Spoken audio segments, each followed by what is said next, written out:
Hello guys, we are going to start the second part of Bose model, that is spectrum. Bose model explains spectrum of one electron species. जो हमें spectrum पढ़ना है वो hydrogen emission spectrum पढ़ना है, पर पहले spectrum क्या होता है let us discuss about that. Spectrum के लिए सबसे पहले हम, जैसे व्हाइट लाइट आ रही है, सनलाइट आ रही है, उसको हम ऐसे इंस्ट्रूमेंट से पास करेंगे जो उसको सेपरेट कर दे, सारी वेवलेंथ को, रेडिएशंस को अलग अलग कर दे, स्कैटर कर दे। तो बीम ऑफ रेडिएशन है व्हाइट लाइट, जिसमें सारे कलर हैं, विप्योर वाले, विजिबल पार्ट वाले। बीम आ रही है, स्पेक्ट्रम का काम होता है रेडिएशंस को अलग कर देना। तो स्पेक्ट्रम का पार्ट है रेडिएशंस को अलग अलग डायरेक्शन में भेज देना।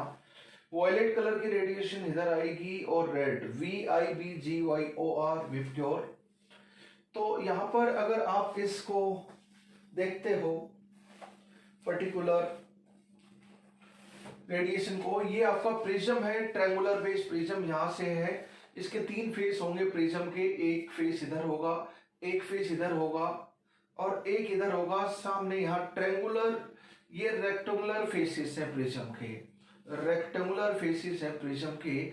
और यहाँ पे आपके सामने ट्रायंगुलर फेस होगा, तो इसको ट्रायंगुलर बेस प्रिज्म बोलते हैं। यहां से जैसे ही रेडिएशन निकलेगी इस रेक्टेंगुलर, तो वॉयलेट रेडिएशन, इंडिगो, ब्लू, इस तरह। वॉयलेट एक पर्टिकुलर लेमडा नहीं होती, ग्रुप ऑफ लेमडा होती है। ग्रुप ऑफ रेडिएशन कुछ वॉयलेट कलर का बैंड बनाती है, वॉयलेट, इंडिगो, ब्लू। और जैसे ये रेडिएशन निकल रही है तो यहाँ पर फोटोग्राफिक फिल्म है, फोटोग्राफिक प्लेट है, जिसके ऊपर इसका इम्प्रेशन आ जाता है। तो ये फोटोग्राफिक प्लेट और फोटोग्राफिक फिल्म के ऊपर जो एमर्जेंट, प्रिज्म से निकलने के बाद जो एमर्जेंट रेडिएशन है, उनका जो इम्प्रेशन है उन फोटोग्राफिक प्लेट, ये फोटोग्राफिक प्लेट है, इसके ऊपर इस तरह आपका इम्प्रेशन आ जाता है डिफरेंट रेडिएशंस का, जो प्रिज्म के रेक्टेंगुलर फेस से निकलती हैं। यहाँ से एक रेडिएशन निकली वॉयलेट कलर का पूरा, तो यहाँ पर इम्प्रेशन आ जाएगा वॉयलेट कलर का।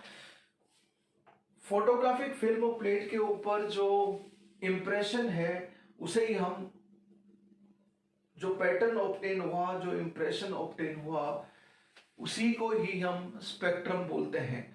तो इस फोटोग्राफिक फिल्म के ऊपर पैटर्न और impression obtain bye emergent radiation from prism, और ऐसा यही फोटोग्राफिक इम्प्रेशन, यही फोटोग्राफिक पैटर्न हमारा स्पेक्ट्रम कहलाता है। यहाँ पर एमिशन वाली रेडिएशन, जैसे यहाँ पे बल्ब की रेडिएशन है तो बल्ब का स्पेक्ट्रम आ जाएगा, बल्ब वाली रेडिएशन का इंप्रेशन आ जाएगा, राइट। तो यहाँ पर पूरा हम व्हाइट लाइट है, व्हाइट लाइट मतलब सनलाइट, व्हाइट लाइट है तो विप्योर, एक दूसरे के बाद वॉयलेट कलर का, जैसा ही आपको वॉयलेट का बैंड दिखाई दिया, इंडिगो स्टार्ट हो गया, ब्लू। कहीं पे भी कोई भी गैप या डार्क स्पेस दिखाई नहीं दे रहे। जहां पे पर्टिकुलर कलर रेडिएशन नहीं होती वहां पर स्पेक्ट्रम में डार्क पैचेस होते हैं, डार्क स्पेस होते हैं। यहाँ पे कहीं पे भी डार्क स्पेस दिखाई नहीं दे रहे, कंटिन्यूसली सब जगह आपको कलर्ड रेडिएशन दिखाई दे रही है। तो हम बोलेंगे ये कंटिन्यूअस स्पेक्ट्रम है। सोलर स्पेक्ट्रम क्या होता है? Continuous spectrum. आप इनकैंडेसेंट लैंप यूज करते हो, है ना, ये एलईडी वाले बल्ब नहीं, पुराने टाइम पे जो हम लैंप यूज करते थे, बल्ब यूज करते थे, खासकर उस बल्ब में जो ट्यूबलाइट फार्म हाउसेस पे जनरली यूज किया जाता है, जिसके रेडिएशंस का कलर आपको दोपहर में जो सोलर रेडिएशंस का अपीयरेंस होता है, उस तरह की रेडिएशन आपको उस बल्ब से दिखाई देती है। तो उसका स्पेक्ट्रम भी कंटिन्यूअस स्पेक्ट्रम है, यानी कि कहीं पे डार्क पैचेस दिखाई नहीं देते हैं।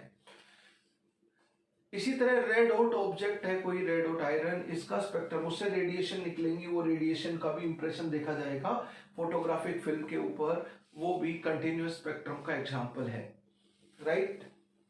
अब ये तो व्हाइट लाइट है, सनलाइट। अब एब्जॉर्प्शन स्पेक्ट्रम का मतलब क्या है कि एक्साइटेशन के टाइम पे जैसे ही लोअर एनर्जी स्टेट से हायर एनर्जी स्टेट में इलेक्ट्रॉन एक्साइट होके जाता है तो कुछ रेडिएशन एब्जॉर्ब कर लेता है, तो उसके कॉरस्पॉन्डिंग स्पेक्ट्रम को एब्जॉर्प्शन स्पेक्ट्रम बोलेंगे। जब पहले से एक्साइटेड स्टेट में है इलेक्ट्रॉन और वो डी एक्साइट होकर लोअर एनर्जी लेवल में आता है तो बहुत सारी रेडिएशन का एमिशन करता है, और उस रेडिएशन के एमिशन के कॉरस्पॉन्डिंग जो स्पेक्ट्रम है उसको एमिशन स्पेक्ट्रम बोलेंगे। तो based on nature, based on origin की एब्जॉर्प्शन ऑफ रेडिएशन हो रही है तो बोलेंगे एक्साइटेशन हो रहा है तो हम बोलेंगे एब्जॉर्प्शन स्पेक्ट्रम, और एमिशन ऑफ रेडिएशन हो रहा है, डी एक्साइटेशन हो रहा है तो हम बोलेंगे एमिशन स्पेक्ट्रम। ठीक है, बेस्ड ऑन ओरिजिन, ओरिजिन किससे है, एक्साइटेशन से है या फिर डी एक्साइटेशन। एक्साइटेशन में absorption of radiation, absorption spectrum, de-excitation में emission of radiation, emission spectrum. आपको हाइड्रोजन का बोर्स मॉडल में हाइड्रोजन लाइक स्पीसीज का एमिशन स्पेक्ट्रम पढ़ना है। ओके, तो लाइट ये हो गया। अब एब्जॉर्प्शन स्पेक्ट्रम का मतलब कि जैसे ये बीम ऑफ लाइट आ रही है, आप इस बीम ऑफ लाइट के रास्ते में जैसे यहां पर NaCl का सॉल्यूशन रख दो, क्या NaCl का सॉल्यूशन रख दो, NaCl का एक्वस सॉल्यूशन, तो क्या करेगा, NaCl के एक्वस सॉल्यूशन में कुछ रेडिएशन एब्जॉर्प्शन स्पेक्ट्रम ऑब्जर्व करने भी किसी भी सब्सटेंस का हरदम व्हाइट लाइट डालते हैं। हरदम क्या डालते हैं, व्हाइट लाइट। उसमें कुछ रेडिएशन है जिनको एब्जॉर्ब करना होगा, एब्जॉर्ब कर लेगा, डिपेंड करता है N2 to N1 में एक पर्टिकुलर रेडिएशन एब्जॉर्ब हो रही है तो वही रेडिएशन एब्जॉर्ब होगी। तो यहाँ पे जो भी एक्साइटेशन होंगे कुछ रेडिएशन इसमें एब्जॉर्ब हो जाएंगी, बाकी बहुत कुछ रेडिएशन सीधी निकल जाएंगी। तो यहाँ पर अगर हम येलो पार्ट में देखें तो कुछ रेडिएशन हैं येलो पार्ट में वो मिसिंग है, यहाँ पे एब्जॉर्ब हो गई, NaCl के सॉल्यूशन ने एब्जॉर्ब कर ली। तो इसमें ये क्या है, कंटिन्यूअस स्पेक्ट्रम का जैसा ही है, बस कुछ गैप है इन बिटवीन। तो एब्जॉर्प्शन स्पेक्ट्रम में क्या करते हैं कि किसी का सॉल्यूशन या गैसियस फेज में ले लेते हैं कोई भी सब्सटेंस, उससे हम व्हाइट लाइट डालते हैं। कौन सी light, white light. White light में कंटिन्यूअसली रेडिएशंस होती हैं, बीच बीच में बहुत सारे डार्क पैचेस नहीं आते व्हाइट लाइट के स्पेक्ट्रम को। अगर हम देखें तो व्हाइट लाइट या सनलाइट वो डालते हैं आप लोग, तो उसमें कुछ रेडिएशन एब्जॉर्ब हो जाती है, एक्साइटेशन में एब्जॉर्ब हो जाती हैं, जो बची हुई रेडिएशन निकलती है वो आती है। तो यहाँ पर जो अनएब्जॉर्ब रेडिएशन है उनका इंप्रेशन आएगा, और जो अनएब्जॉर्ब रेडिएशन है उनका इंप्रेशन को ही, फोटोग्राफिक इंप्रेशन को ही एब्जॉर्प्शन स्पेक्ट्रम बोलेंगे। तो एब्जॉर्प्शन स्पेक्ट्रम में जो वेवलेंथ यहाँ पे एब्जॉर्ब होगी, जैसे NaCl के सॉल्यूशन में कुछ येलो रेंज में जो येलो कलर का पार्ट है उस पार्ट में कुछ रेडिएशन मिस हो जाती है, तो हम बोलेंगे कि ये कंटिन्यूअस स्पेक्ट्रम ही है except a few wavelength missing in between. तो एब्जॉर्प्शन स्पेक्ट्रम कैसे ऑब्जर्व करते हैं हम किसी का भी, वो सॉल्यूशन या गैसियस फेज में उस चीज को रख लेते हैं, उस सब्सटेंस को, और उस पे व्हाइट लाइट डालते हैं। व्हाइट लाइट जो रेडिएशन उसको एब्जॉर्ब करनी होगी कर लेगी, बाकी अनएब्जॉर्ब रेडिएशन का जो फोटोग्राफिक इंप्रेशन होगा ऑन फोटोग्राफिक फिल्म वही एब्जॉर्प्शन स्पेक्ट्रम होगा। तो एब्जॉर्प्शन स्पेक्ट्रम में कौन कौन सी रेडिएशन मिसिंग होती हैं, जो एक्साइटेशन में 1 to 2, 1 to 3, 1 to 4, 2 to 4, जो रेडिएशन एब्जॉर्प्शन स्पेक्ट्रम में, एब्जॉर्प्शन में हरदम आप ग्राउंड स्टेट से एक्साइटेड स्टेट तक, ग्राउंड स्टेट से हरदम एक्साइट करें, तो एब्जॉर्प्शन स्पेक्ट्रम में ग्राउंड स्टेट से 1 to 2, 1 to 3, 1 to 4, 1 to 5 ये जो रेडिएशन एब्जॉर्ब होंगी, λ1, λ2, λ3, कुछ रेडिएशन तो जरूर एब्जॉर्ब होंगी ग्राउंड स्टेट से एक्साइट होने में, बस वो रेडिएशन आपकी मिसिंग होगी, बाकी सब रेडिएशन प्रेजेंट होंगी। तो एब्जॉर्प्शन स्पेक्ट्रम कंटिन्यूअस नहीं होता, कुछ तो डिसकंटिन्यूटी होती है, कुछ तो गैप होते हैं उसमें, क्योंकि एक्साइटेशन में व्हाइट लाइट का कुछ पोर्शन वाली रेडिएशन तो एब्जॉर्ब हो गई, इसलिए कुछ गैप रहते हैं इसमें। तो अगर ये फोटोग्राफिक इंप्रेशन कैसा है उस हिसाब से अगर हम बात करें तो बेस्ड ऑन ओरिजिन एक्साइटेशन है तो रेडिएशन का एब्जॉर्प्शन होगा, तो एब्जॉर्प्शन स्पेक्ट्रम, और डी एक्साइटेशन है तो इलेक्ट्रॉन का एमिशन होगा, तो हम बोलेंगे एमिशन स्पेक्ट्रम। ऊपर से नीचे हाई एनर्जी लेवल से लोअर एनर्जी लेवल में जंप होगा, या लोअर एनर्जी लेवल से हाई एनर्जी लेवल में जंप होगा। देखो अगर 1 to 3 इलेक्ट्रॉन जाएगा तभी तो 3 to 1 आएगा, यानी कि एब्जॉर्प्शन स्पेक्ट्रम में जो रेडिएशन ग्राउंड स्टेट से एक्साइटेशन के टाइम पे एब्जॉर्ब हो जाती हैं और एब्जॉर्प्शन स्पेक्ट्रम में वो गायब हो जाती हैं, वहां पर स्पेसिस रहते हैं, डार्क स्पेसिस रहते हैं, तो एब्जॉर्प्शन स्पेक्ट्रम में जो जो रेडिएशन गायब होंगी, एमिशन स्पेक्ट्रम में दोबारा इलेक्ट्रॉन डी एक्साइटेशन के टाइम पे वही रेडिएशन आएंगी। तो absorption spectrum and emission spectrum complete each other. यहाँ पे जो मिसिंग होगा वो यहाँ पर प्रेजेंट होगा एक पर्टिकुलर केमिकल स्पीसीज में। यहाँ पे जो प्रेजेंट, जहां पर यहाँ पर डार्क पैचेस हैं, वहां पर यहाँ पर स्पेक्ट्रम के फोटोग्राफिक इंप्रेशन में रेडिएशंस मिलेंगी। यहाँ पे जहाँ पे डार्क पैचेस है वहां पर यहाँ पर रेडिएशन मिलेंगी। यानी कि इस स्पेक्ट्रम को एक केमिकल स्पीसीज के एब्जॉर्प्शन स्पेक्ट्रम को उसके एमिशन स्पेक्ट्रम दोनों को देखा जाए तो यहाँ पे जो मिसिंग है वो रेडिएशन यहाँ पे प्रेजेंट है, यहाँ पे जो मिसिंग है वो यहाँ प्रेजेंट है, दोनों मिला दे तो व्हाइट लाइट बन जाएगी। It is complete white light once again, अगर दोनों को एक साथ देख लिया जाए तो। पर्टिकुलर केमिकल स्पीसीज के एब्जॉर्प्शन एमिशन स्पेक्ट्रम दोनों की बात करें तो बेस्ड ऑन नेचर के हिसाब से spectrum, continuous spectrum and discontinuous spectrum. Discontinuous spectrum को हम डिस्क्रीट स्पेक्ट्रम भी बोलते हैं। डिस्क्रीट मतलब बीच में गैप्स हैं। तो डिस्क्रीट स्पेक्ट्रम और डिसकंटिन्यूस स्पेक्ट्रम दो तरह का होता है, band discontinuous spectrum and line discontinuous spectrum. Discrete और डिसकंटिन्यूस स्पेक्ट्रम, डिसकंटिन्यूस स्पेक्ट्रम ये बैंड डिसकंटिन्यूस भी हो सकता है, लाइन डिसकंटिन्यूस भी हो सकता है। क्या होगा, एक बैंड है, कुछ यहाँ पे रेडिएशंस हैं, कुछ यहाँ पे रेडिएशंस हैं, कुछ यहाँ पे रेडिएशन है। कुछ बैंड इस तरह मिलेंगे, बीच बीच में डार्क पैचेस मिलेंगे, डार्क स्पेस मिलेंगे स्पेक्ट्रम में, फोटोग्राफिक इंप्रेशन में। तो band of radiations are there, then in between dark patches, तो बीच में डार्क पैचेस हो गए तो हम बोलेंगे डार्क स्पेस हो गए तो डिसकंटिन्यूस तो है ही, पर बैंड ऑफ रेडिएशंस प्रेजेंट है इसलिए बैंड डिसकंटिन्यूस बोलेंगे। यहाँ पे कुछ रेडिएशंस दिखाई देंगी, बीच में बहुत सारे डार्क पैचेस हैं, तो कुछ लाइंस दिखाई दे रही हैं, बस certain lines are there in spectrum, तो इसको लाइन डिसकंटिन्यूस स्पेक्ट्रम बोलेंगे। इसको बैंड दिखाई दे रहे हैं तो बैंड डिसकंटिन्यूस स्पेक्ट्रम बोलेंगे। तो ये दोनों ही डिसकंटिन्यूस स्पेक्ट्रम है। एटम की अगर हम बात करें या मोनोएटॉमिक आयन की बात करें तो atomic spectrum line discontinuous type का स्पेक्ट्रम होता है जनरली, और जो मॉलिक्यूल का स्पेक्ट्रम होता है जनरली, मॉलिक्यूलर स्पेक्ट्रम जो होता है, मॉलिक्यूल का spectrum that is band discontinuous type spectrum. Molecule का जो एमिशन स्पेक्ट्रम होता है वो बैंड डिसकंटिन्यूस टाइप होता है, and line discontinuous type spectrum होता है जनरली एटम का। एटॉमिक स्ट्रक्चर में बोर्स मॉडल में तो हम हाइड्रोजन एटम और वन इलेक्ट्रॉन स्पीसीज का देखेंगे तो लाइन डिसकंटिन्यूस स्पेक्ट्रम मिलेगा। तो इस चैप्टर में जो पढ़ना है वो लाइन डिसकंटिन्यूस स्पेक्ट्रम पढ़ना है हमें हाइड्रोजन का, दैट्स ऑल। तो ये डिफरेंट टाइप ऑफ स्पेक्ट्रम हो गया। जो इंस्ट्रूमेंट यूज करते हैं स्पेक्ट्रम को में रेडिएशंस को अलग अलग करने के लिए, छितर बितर करने के लिए, सारी रेडिएशन सारी वेवलेंथ को अलग अलग ऑब्जर्व करने के लिए, उस इंस्ट्रूमेंट का नाम है स्पेक्ट्रोस्कोप या स्पेक्ट्रोग्राफ। ये इंस्ट्रूमेंट है for observing spectrum. Spectroscope or spectrograph are instrument which segregate or separate different radiations and help to observe spectrum. उनको हम स्पेक्ट्रोस्कोप और स्पेक्ट्रोग्राफ इंस्ट्रूमेंट को बोलते हैं। तो बच्चों ये स्पेक्ट्रम हो गया। आपको जो स्पेक्ट्रम में पढ़ना है वो हाइड्रोजन स्पेक्ट्रम पढ़ना है। तो what we need to study, अभी तक तो जस्ट इंट्रोडक्शन था स्पेक्ट्रम का। तो स्पेक्ट्रम मतलब basically group of radiation, absorption of radiation हो रहा है तो जो अनअब्जॉर्ब रेडिएशन है उनसे एब्जॉर्प्शन स्पेक्ट्रम आ जाएगा। एमिशन जब डी एक्साइटेशन, अब देखो मैं बोलूं कि हाइड्रोजन का एमिशन स्पेक्ट्रम देखना है तो क्या करूंगा मैं, पहले एमिशन स्पेक्ट्रम देखना हाइड्रोजन का तो पहले हाइड्रोजन को मैं एक्साइट करूंगा। हाइड्रोजन एटम एक्साइटेड स्टेट में होंगे तभी तो डी एक्साइट होंगे, तभी तो एमिशन ऑफ रेडिएशन होगी, तभी तो एमिशन स्पेक्ट्रम मिलेगा। तो पहले एक्साइटेड एमिशन स्पेक्ट्रम के लिए पहले एटम या आयन जो भी हैं वो एक्साइटेड स्टेट में होने चाहिए। तो एक्साइटेड स्टेट में जैसे यहां पे हम हाइड्रोजन की बात करें,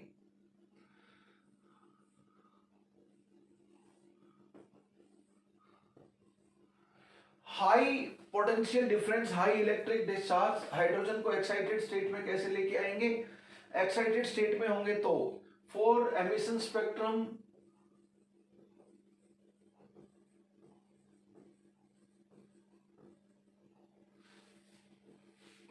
हाइड्रोजन और helium positive ion must be in excited state, ground state में नहीं होने चाहिए। एब्जॉर्प्शन स्पेक्ट्रम के टाइम पे ग्राउंड स्टेट से ऊपर जाते हैं एब्जॉर्ब करते रेडिएशन, एमिशन स्पेक्ट्रम में एक्साइटेड स्टेट से नीचे आते हैं एमिशन।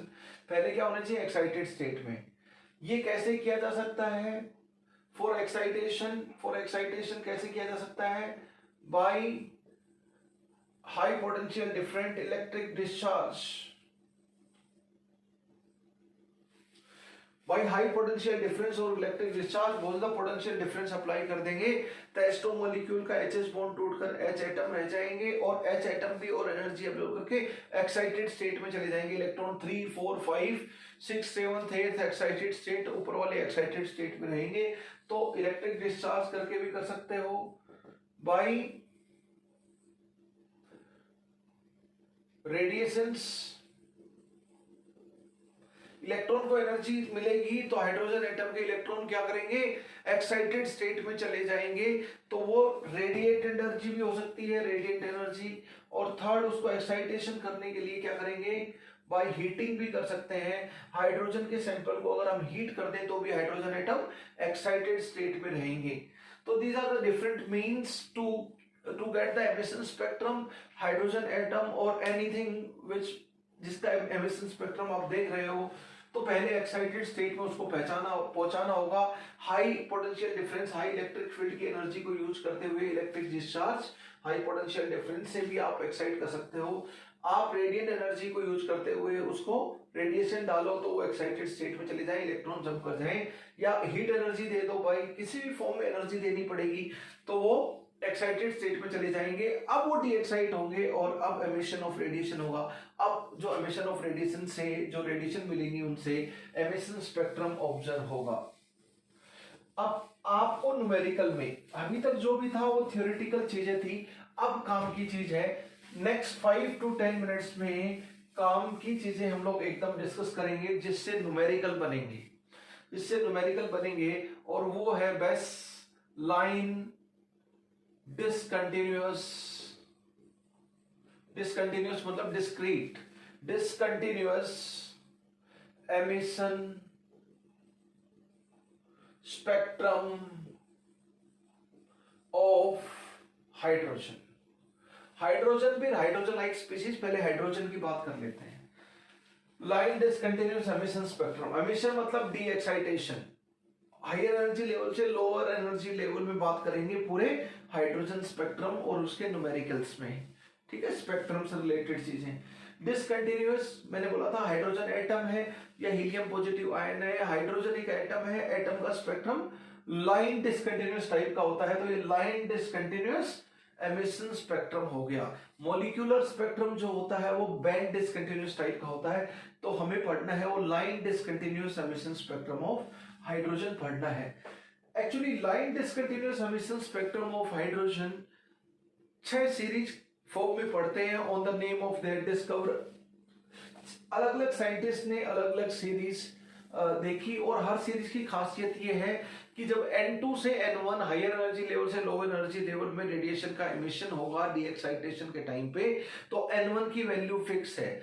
यानी कि लाइमन सीरीज की बात की और लाइमन बोलता है कि N इज इक्वल टू 1 में कहीं से भी ऊपर से रेडिएशन आए तो वो Lyman series of spectrum of hydrogen atom की रेडिएशन हम लोग बोलेंगे। यानी कि n इज इक्वल टू 1 में आए, n1 की वैल्यू 1, तो n2 कहां से आएगा? 2 to 1, 3 to 1, 4 to 1, infinity to 1, बहुत सारी पॉसिबिलिटीज है। तो वो लाइमन सीरीज। बाल्मर सीरीज है आपकी n1 इज इक्वल टू 2 में कहीं भी ऊपर से इलेक्ट्रॉन आए तो एमिशन ऑफ रेडिएशन होगा, तो Balmer series of hydrogen spectrum कहलाएगी। तो n1 की वैल्यू 2 है, 3 to 2, 4 to 2, 5 to 2, 6 to 2, ये बाल्मर सीरीज होगी। तो 6 साइंटिस्ट के नाम पर on the name of the discoverer 6 different series की टर्म्स में हाइड्रोजन स्पेक्ट्रम को आप पढ़ते हैं। वो सीरीज और उनके लिए कहां से कहां इलेक्ट्रॉन आ सकता है ये आपको ध्यान होना चाहिए। तो line discontinuous emission spectrum of hydrogen is studied in terms of 6 series. What are the series? यहां पे लिख रहा हूं नेम ऑफ सीरीज, कहां से इलेक्ट्रॉन का जंप होकर आएगा फाइनली, वो n1 फिक्स है हर सीरीज के लिए, और n2 की वैल्यू क्या क्या हो सकती है वो हम देखेंगे। सबसे पहली सीरीज है 1 2 3 4 5 6। First is Lyman series of hydrogen spectrum, Balmer series of hydrogen spectrum, Paschen series of hydrogen spectrum, Brackett series of hydrogen spectrum। ये p साइलेंट है यहां पर, Pfund series of hydrogen spectrum p silent, Humphrey series of hydrogen spectrum. So on the name of discoverer, hydrogen spectrum is studied in terms of 6 series। Lyman series के लिए n1 की value 1 है और n2 की value 2 3 4 5 up to infinity होगा। 2 to 1 को बोला जाएगा first line of Lyman series, 3 to 1 में ये 2 to 1 first line of Balmer series, 3 to 1 मतलब second line of Balmer series, सब डी एक्साइटेशन है, एमिशन स्पेक्ट्रम है। 3 to 1 4 to 1 इन्फिनिटी टू 1 मतलब series limit line of Lyman series, वो limiting case है उससे ज्यादा। तो 2 to 1 मतलब first line of Lyman series हो गया, इसको H अल्फा ट्रांजिशन बोलेंगे। 3 to 1 मतलब H बीटा ट्रांजिशन बोलेंगे, 4 to 1 मतलब H गामा ट्रांजिशन बोलेंगे, 5 to मतलब H डेल्टा ट्रांजिशन बोलेंगे। लाइक दिस बाल्मर सीरीज के लिए n1 की वैल्यू 2 है और n2 की वैल्यू 2 से बड़ी ही होगी, 3 4 5 अप टू इंफिनिटी। 3 to 1 मतलब first line of Lyman series H alpha hydrogen है तो, और अल्फा मतलब फर्स्ट लाइन, बीटा मतलब सेकेंड लाइन, गामा मतलब थर्ड लाइन। तो इसकी H अल्फा हाइड्रोजन स्पेक्ट्रम की अल्फा लाइन बाल्मर सीरीज की क्या होगी, पहली वाली line 3 to 2, second line of Balmer series 4 to 2, third line 5 to 2। Paschen series के लिए n1 की वैल्यू 3 4, इसके लिए 5, इसके लिए 6। n1 की वैल्यू 3 है तो n2 कहां से जंप करके आ सकता है, ऊपर वाले से आएगा, 4 5 6 7 इंफिनिटी। n की वैल्यू 4 है तो n2 क्या होगा, 5 6 7 8 अप टू इंफिनिटी। n की वैल्यू 6 5 है तो 6 7 8 9 अप टू इंफिनिटी। n1 की वैल्यू 6 है तो ये 7 8 9 10 अप टू इंफिनिटी। ये पूरी टेबल याद होनी चाहिए आपको। याद करने के लिए बस n1 की वैल्यू याद है डिफरेंट सीरीज वाइज, तो अपने आप आपका काम हो जाएगा, नॉट ए बिग डील, बहुत आसान है लाइफ। बताओ ये क्या हो जाएगा, 3 to 2 first line of Lyman series of hydrogen spectrum H alpha, 4 to 2 क्या हो जाएगा H बीटा, 5 to 2 क्या हो जाएगा H gamma, and so on so H। तो first line of Lyman series, first line of series is alpha, second line of series is beta, third line of series is gamma, so on so H। ठीक है, तो सब series के लिए n1 की value याद होनी चाहिए कि कहीं पर भी आए ऊपर से, पर n इज इक्वल टू 1 में आए तो लाइमन सीरीज, कहीं से भी आए ऊपर से रेडिएशन एमिशन करते हुए n1 इज इक्वल टू 2 में आए तो हम बोलेंगे बाल्मर सीरीज। कहीं भी ऊपर से आए n1 इज इक्वल टू 3 में आए तो Paschen series, Brackett, Pfund, Humphrey, इसी सीक्वेंस में याद होनी चाहिए जिस तरह मुझे याद है, Lyman, Balmer, Paschen, Brackett, Pfund, Humphrey. इसी तरह आपको n1 की वैल्यू 1 2 3 4, n1 पता है तो n2 तो ऑटोमेटिकली पता है, एमिशन में ऊपर से नीचे आएगा, n2 की वैल्यू बड़ी होगी अर्थम n1 से। अब लाइमन सीरीज में अगर मैं रेडिएशंस की बात करूं फॉर हाइड्रोजन एटम, तो लाइमन सीरीज में अल्ट्रावायलेट, ये सारी radiations 2 to 1 3 to 1 4 to 1 hydrogen spectrum में अल्ट्रावायलेट रेडिएशन में फॉल करती हैं। बाल्मर सीरीज की विजिबल पार्ट में फॉल करती हैं, विबग्योर, VIP, GYOR। बाकी सब की क्या अल्ट्रा इंफ्रारेड रेडिएशंस होती हैं, और ये भी इंफ्रारेड है, इसको फार इंफ्रारेड बोलो या फिर इंफ्रारेड बोलो, एक ही बात है। अब देखो सब ज्यादा एनर्जेटिक कौन सी होती है, अल्ट्रावायलेट रेडिएशन, फिर विजिबल, और सबसे कम एनर्जेटिक कौन सी होती है, इंफ्रारेड। ये आप जो कहते हैं सारी इलेक्ट्रोमैग्नेटिक रेडिएशन है, ultraviolet, visible part VIBGYOR and infrared, all of these are electromagnetic radiation dear students. सब ज्यादा energetic electromagnetic radiation out of these three are ultraviolet, सबसे कम होती है एनर्जेटिक वो इंफ्रारेड होती है, और विजिबल की एनर्जी बीच में होती है। ये एनर्जी के हिसाब से इंफ्रारेड, विजिबल, अल्ट्रावायलेट और वेवलेंथ के हिसाब से उल्टा हो जाएगा, क्योंकि जिसकी क्वांटम एनर्जी ज्यादा उसकी वेवलेंथ छोटी, E is equal to hc by lambda, तो E is inversely proportional to lambda. Okay, हम लोग जानते हैं ये।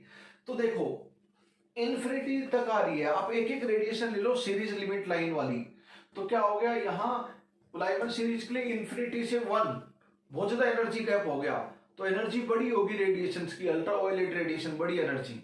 बाल्मर सीरीज मैक्सिमम एनर्जी वाली रेडिएशन इन्फिनिटी टू 2 रहेगी, यानी कि मिनिमम वेवलेंथ वाली।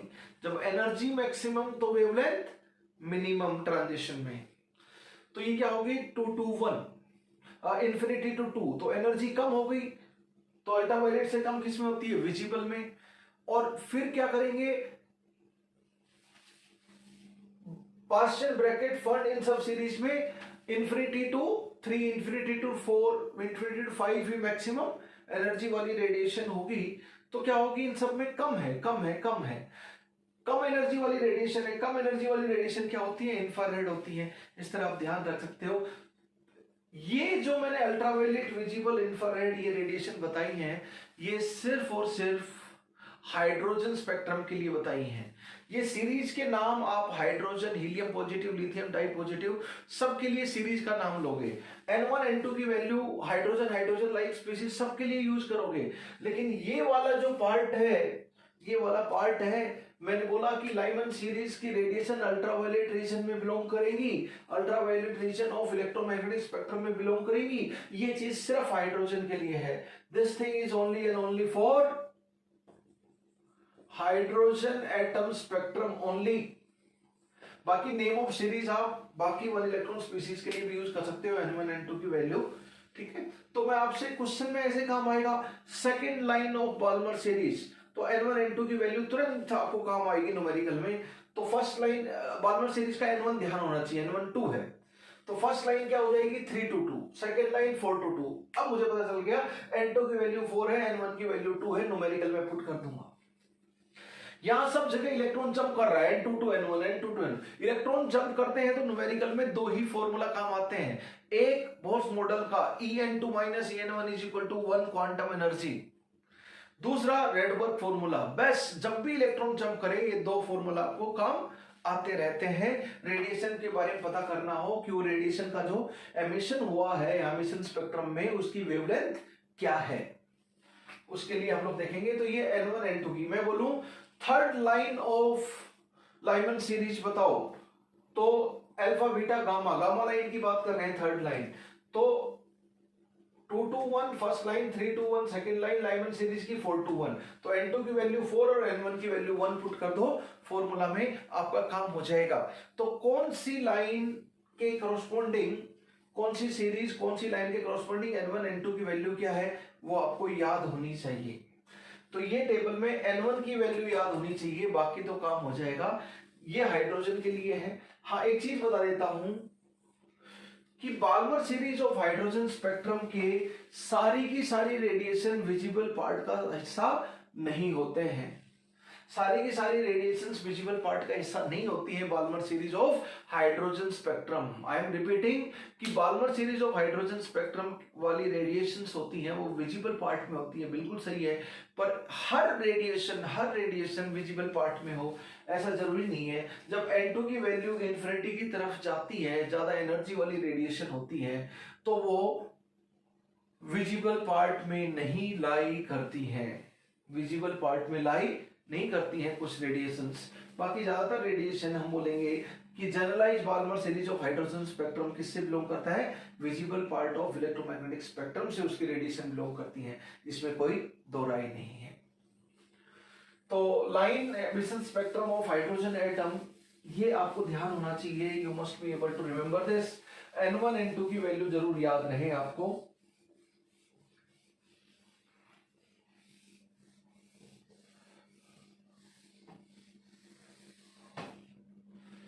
दोस्तों मैं आपको ये बताऊं कि मैक्सिमम नंबर ऑफ रेडिएशंस कितनी मिलेंगी मुझे। तो एक सैंपल ऑफ एटम में और एक एटम आइसोलेटेड एटम में मैक्सिमम नंबर ऑफ रेडिएशंस और वेवलेंथ, तो उसके लिए पहले मैं एक नोट लिख देता हूं, फिर मैं समझा देता हूं, ठीक है। Let us discuss, not a problem. पहले जैसे मैं बोलता हूं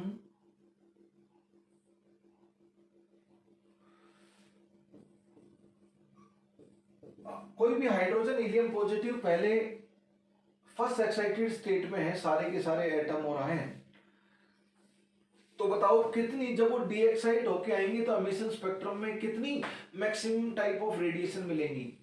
सारे हाइड्रोजन एटम है या सारे हीलियम पॉजिटिव आयन है, तो सब n=2 में है फर्स्ट एक्साइटेड स्टेट में, तो 2 to 1 एक ही रेडिएशन मिलेगी। पहले हाइड्रोजन में भी 2 to 1 रेडिएशन, वही रेडिएशन मिली, मान लो λ1 इसकी वेवलेंथ है। दूसरे हाइड्रोजन एटम में भी 2 to 1, तीसरा 2 to 1, तीसरा कोई जंप ही नहीं है। जितने टाइप के जंप उतनी ही टाइप की रेडिएशंस, उतने टाइप के रेडिएशंस। मान लीजिए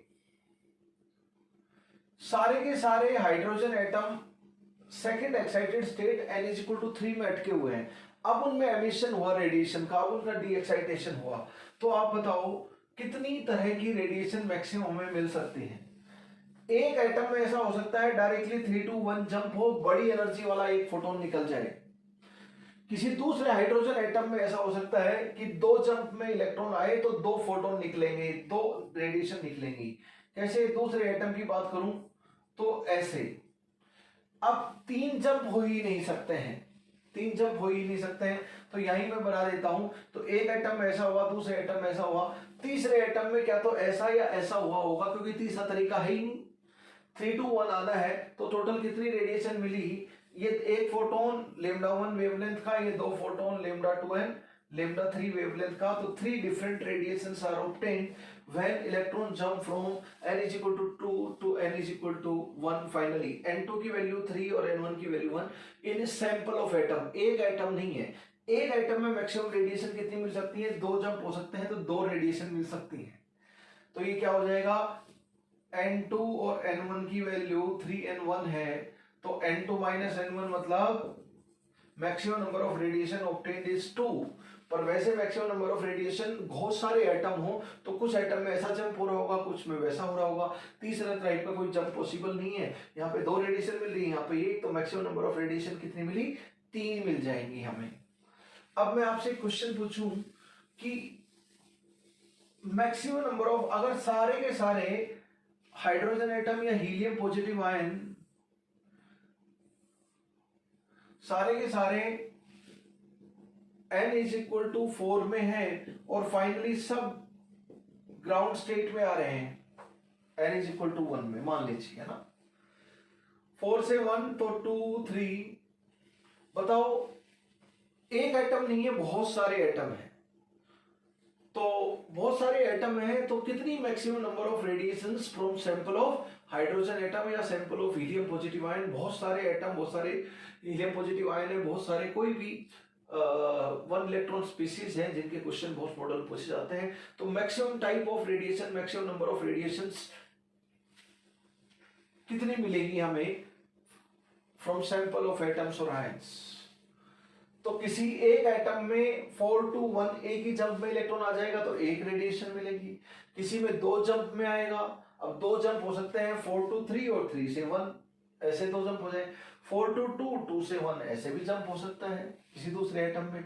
किसी तीसरे एटम में मैक्सिमम जंप से भी आ सकता है, कैसे 3 to 2, 2 to 1 और 4 to 3, 3 to 2 and 2 to 1, 3 jump. Maximum कितने हो सकते हैं, n2 minus n1, 4 minus 1, 3 jump हो सकते हैं मैक्सिमम एक एटम में। तो कोई एक एटम से जो मैक्सिमम नंबर ऑफ रेडिएशंस मिलेंगी वो n2 minus n1 मिल रही है, n2 minus n1 मिल रही है। पर सब में क्या मिल रही है कुल मिलाकर, अगर यहां पर बात करें तो ये तो कहीं भी ऊपर से आएगा तो ये लाइमन सीरीज होगा। लाइमन सीरीज की कितनी रेडिएशन हो सकती है? 2 to 1, 3 to 1, 4 to 1। तो लाइमन सीरीज की कितनी रेडिएशन मिल जाएंगी इधर? लाइमन सीरीज की कितनी रेडिएशन हो जाएंगी? 2 to 1, 3 to 1, 4 to 1। ये होगी लाइमन सीरीज की। 3 रेडिएशन लाइमन सीरीज की मिल सकती हैं। 3 मतलब N2 माइनस N1। कितनी रेडिएशन मिल गई? 3। उसको क्या बोलूंगा? N2 माइनस N1 रेडिएशन मिल गई मुझे। बाल्मर सीरीज के कॉरस्पॉन्डिंग कहीं भी ऊपर से 2 में आए तो बाल्मर सीरीज के कॉरस्पॉन्डिंग कितनी रेडिएशन मिलेंगी? यहां कहीं भी ऊपर से आना है तो यहां से और यहां से बस 2 ही रेडिएशन मिल सकती है बाल्मर सीरीज में। यस और नो? तो बाल्मर सीरीज के कॉरस्पॉन्डिंग कितनी रेडिएशंस मिल गई? वो 2 मिली। वो क्या हो जाएगा? N2 minus N1 minus 1। ऐसे बोल सकता हूं। यह लाइमन सीरीज के कॉरस्पॉन्डिंग ये हो गई, ये बाल्मर सीरीज हो गई, ये लाइमन हो गई, ये बाल्मर सीरीज वाली हो गई। पाइसन सीरीज बस एक ही रेडिएशन मिलेगा इसमें। पाइसन सीरीज में और रेडिएशन नहीं हो सकती है। क्यों? क्योंकि और कोई पॉसिबिलिटी है ही नहीं, एक ही है बस। तो पाइसन सीरीज के कॉरस्पॉन्डिंग कितनी रेडिएशन हमें मिलेंगी? ओनली 1। वो क्या हो जाएगा? N2 माइनस N1 की वैल्यू 3 है तो लाइमन सीरीज के कॉरस्पॉन्डिंग 3 रेडिएशन होगी। तो बाल्मर सीरीज के कॉरस्पॉन्डिंग 2 रेडिएशन हो गई। तो पाइसन सीरीज के कॉरस्पॉन्डिंग कितनी हो जाएगी? N2 minus N1 minus 2। इतनी रेडिएशंस हो जाएंगी और उसकी वैल्यू 1 है। तो फाइनली 1 जाकर ठहरेगी इसकी वैल्यू, है ना? फाइनली 1 जाकर N2 माइनस N1 से स्टार्ट होकर फाइनली 1 तक पहुंचेगी। N2 माइनस N1 1 2 3 इस तरह। तो कितनी रेडिएशन? 3 2 5 और 1 6 रेडिएशन हमें मिली। तो मैक्सिमम टाइप ऑफ रेडिएशंस कितनी मिल सकती हैं? जब बहुत सारे एटम हो।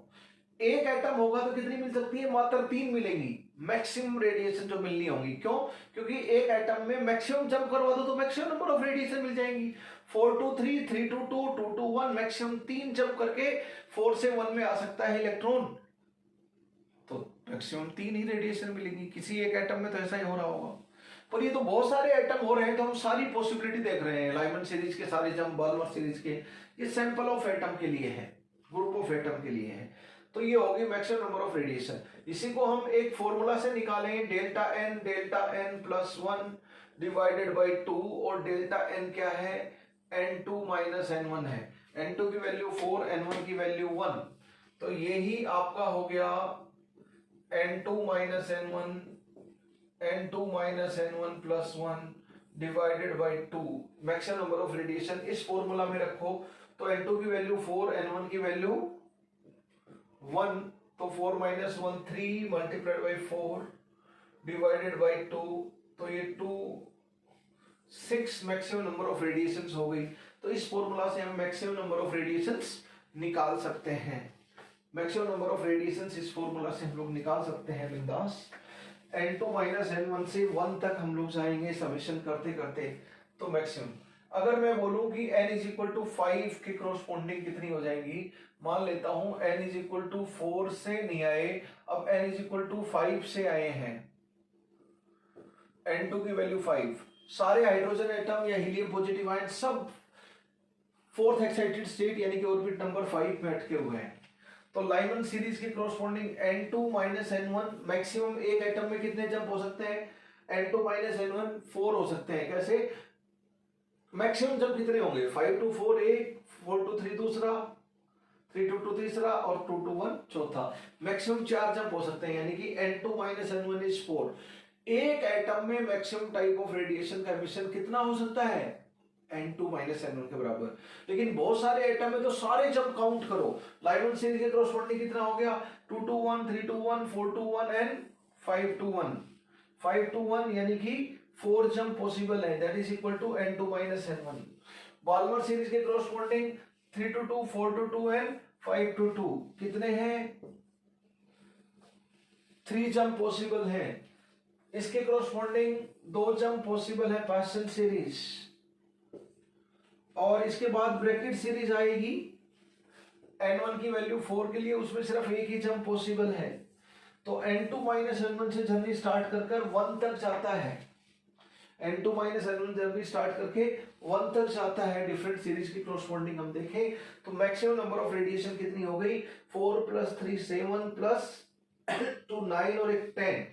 इस फॉर्मूला में पुट करो, n2 की वैल्यू 5, n1 की वैल्यू 1, तो n2 माइनस n1 हो गया आपका 4। तो ये हो गया 4 × 5 डिवाइड बाई 2, 2 2 जा 4, तो 5 2 जा 10। जो हमने वैसे कैलकुलेट की उसको आप डायरेक्ट फॉर्मूला से भी कैलकुलेट कर सकते हो, फॉर्मूला से भी कैलकुलेट कर सकते हो। मैं आपको बोलूंगा कि कोई भी लाइन बाल्मर सीरीज की नहीं है, तो यानी कि कहीं भी ऊपर से n = 2 में इलेक्ट्रॉन आ ही नहीं रहा। अगर ऐसा बोला है बाल्मर सीरीज की कोई रेडिएशन नहीं है, जब कोई 2 में आएगा ही नहीं तो 2 से जाएगा भी नहीं, यानी कि कहीं ऊपर से 2 में इलेक्ट्रॉन आया ही नहीं। पहले n = 5 में थे सभी एटम में इलेक्ट्रॉन, सभी आयन में।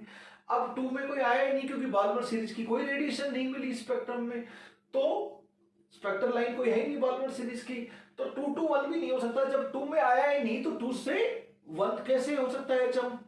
कहीं 2 में आएगा तो 2 से 1, फिर 2 से 1 जाएगा ना, तो 2 में है ही नहीं, तो बाल्मर सीरीज के क्रॉसपोंडिंग नहीं है, तो ये भी रेडिएशन नहीं मिलेगी स्पेक्ट्रम में। इस चीज का ध्यान रखना, राइट। जैसे कोई बोलेगा पार्शियल सीरीज के क्रॉसपोंडिंग कोई रेडिएशन नहीं है, तो भाई ये दोनों रेडिएशन नहीं होंगे, अच्छी बात है। लेकिन जब 3 में कोई आया ही नहीं इलेक्ट्रॉन जंप करके, तो 3 to 1 वाला ये रेडिएशन भी नहीं हो सकता, और 3 to 2 वाला भी नहीं हो सकता। जब कहीं से ऊपर से ही इलेक्ट्रॉन नहीं आएगा तो वहां से इलेक्ट्रॉन नीचे जंप करके उस तरह की रेडिएशन भला कैसे दे सकता है? इलेक्ट्रॉन वहां पे आया है नहीं, तो फर्दर उससे होने वाले जंप भी नहीं हो सकते हैं। तो वो नंबर ऑफ रेडिएशंस कम करनी पड़ सकती है कभी कभी, मैक्सिमम नंबर ऑफ रेडिएशंस तो हम यहां से निकाल लेंगे। इस तरह आपको रेडिएशंस बनानी आनी चाहिए टोटल, और ये फॉर्मूला सिंपल मैथमेटिक्स में एडिशन फॉर्मूला से आ जाएगा। तो हम लोग नोट लिखते हैं, ये फॉर्मूला बहुत ही ऑब्जेक्टिव में काम आता है, very commonly. Maximum number of radiations और wavelengths obtained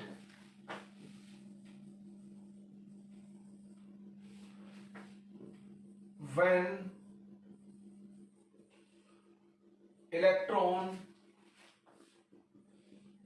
jumps from n2 to finally n1 is given by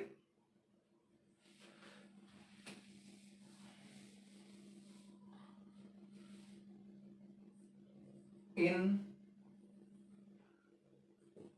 for one atom और आयन, एक हाइड्रोजन एटम, एक हीलियम पॉजिटिव आयन, एक लिथियम डाई पॉजिटिव आयन, इसको हम बोलते हैं 4 आइसोलेटेड एटम ऑब्लिक आयन।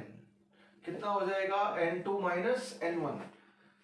अगर बोलेंगे n से फाइनली ग्राउंड स्टेट में आ रहा है तो n2 की जगह n हो गया और n1 की जगह ग्राउंड स्टेट मतलब 1 हो गया, तो वही फॉर्मूला है final initial.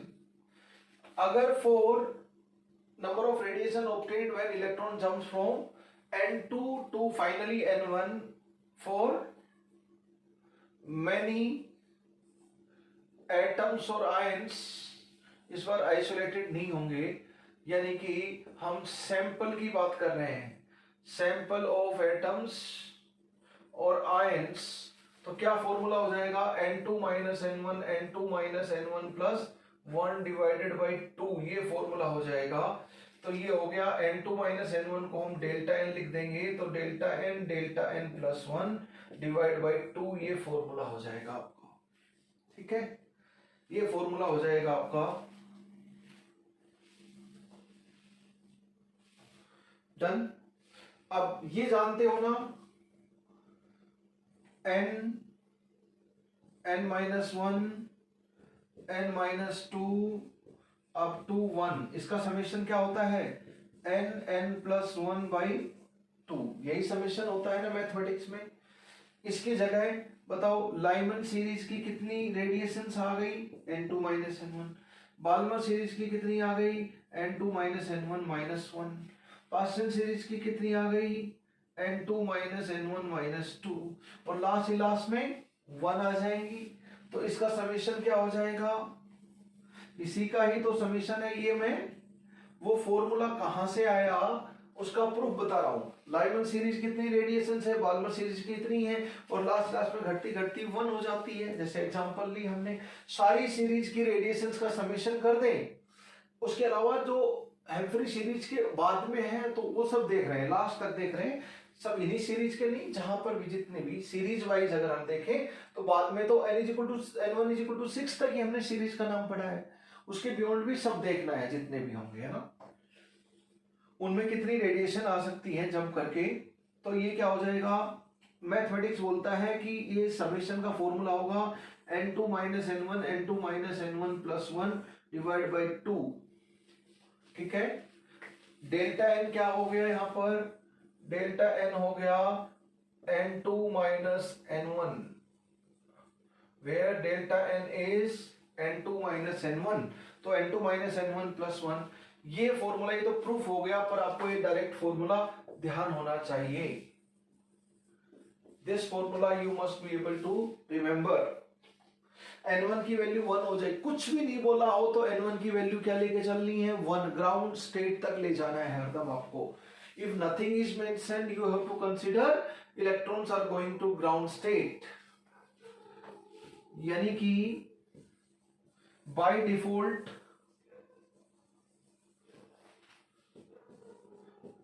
n1 = 1, by default n1 = 1, कुछ भी नहीं बोला हो तो n1 = 1 आप लेकर चलोगे। By default n1 = 1, maximum number of radiations. अब अगर हम बात करें रेडबर्ग फॉर्मूला की, उसके ऊपर हम लोग फिर न्यूमेरिकल कर सकते हैं। रेडबर्ग फॉर्मूला,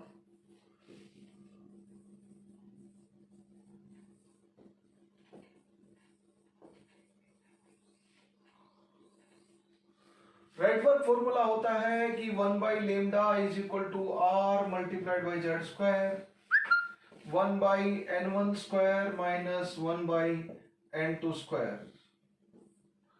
ये होता है रेडबर्ग फॉर्मूला, और यही एक्चुअल में आपका वेव नंबर है। This is your Rydberg formula, rz² 1/n1² - 1/n2²। This is your Rydberg formula.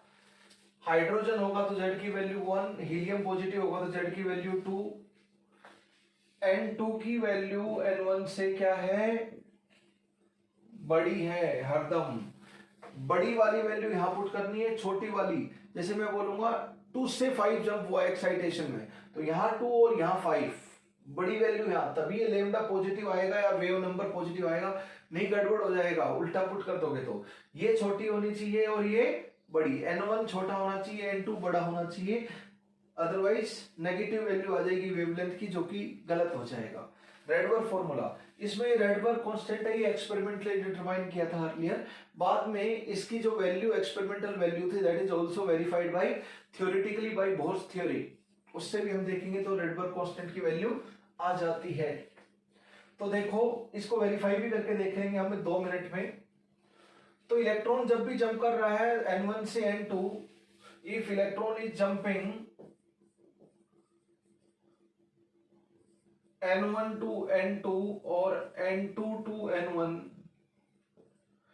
चाहिए n1 से 2 to 5 जंप कर रहा है या 5 to 2, फॉर्मूला ऐसे ही यूज करना पड़ेगा, यहाँ 2² और यहाँ 5², जब 2 to 5 या 5 to 2 जंप हो रहा है, ये रेडबर्ग कांस्टेंट है आपका,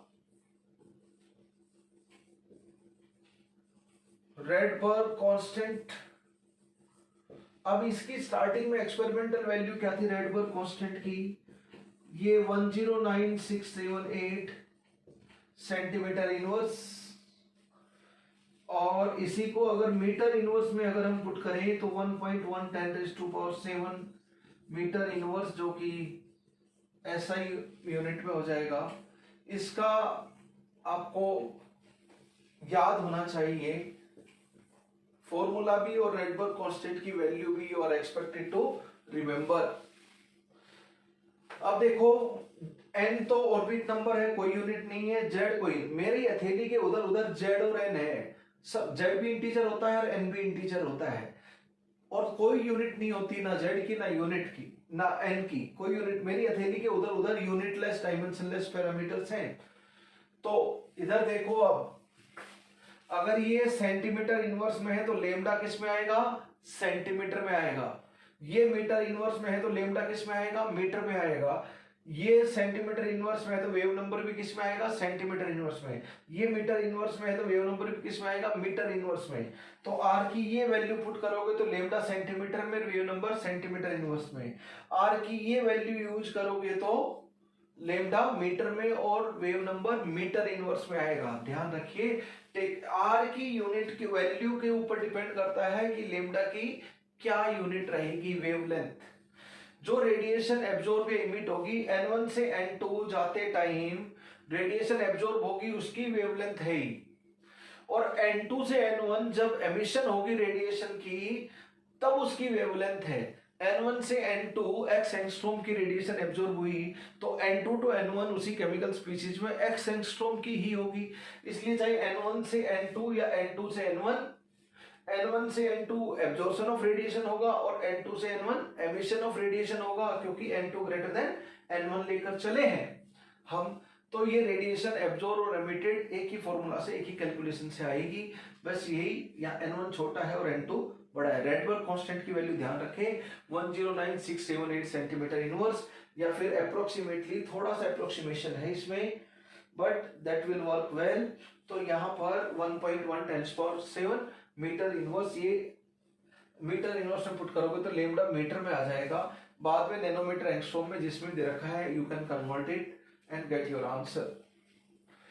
रेडबर्ग कांस्टेंट ये है बच्चों हमारा रेडबर्ग फॉर्मूला। तो न्यूमेरिकल के लिए जब इलेक्ट्रॉन जंप करेगा, जब इलेक्ट्रॉन जंप करेगा, व्हेन इलेक्ट्रॉन जंप्स